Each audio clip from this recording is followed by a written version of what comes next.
In just a couple of weeks, BC schools will be back in session. The provincial government is now outlining how it plans to make the return to school safe for students and staff. Schools across BC are taking the best science-based public health advice and planning to have as many children as possible back in classrooms in September.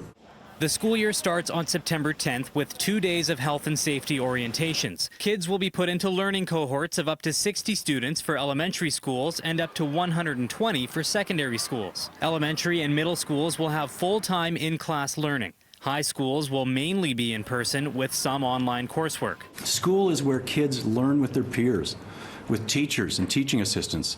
It's where they grow. And for some children, school is a safe haven they have in their lives.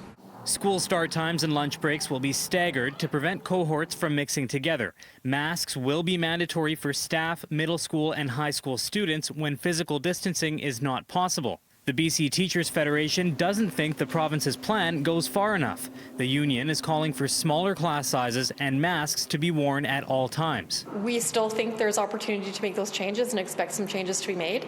And the additional money that the federal government has now provided is an excellent opportunity for those improvements to be made to the plan. BCTF President Terry Mooring referencing the $242 million the feds earmarked for BC on Wednesday to reopen schools safely. We absolutely hope and expect that this money will be used to reduce classroom density by hiring additional teachers and EAs if necessary.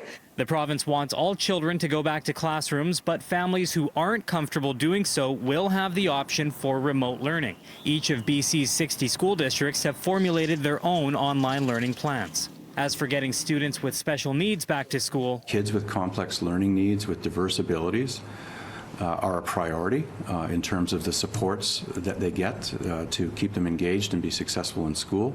Special education programs will be unique to each district. Parents are urged to check out their local school district's website for specific details on their restart plans. Families can also expect a phone call from their kids' schools in the coming days to confirm whether their children will be going back to school next month or learning online.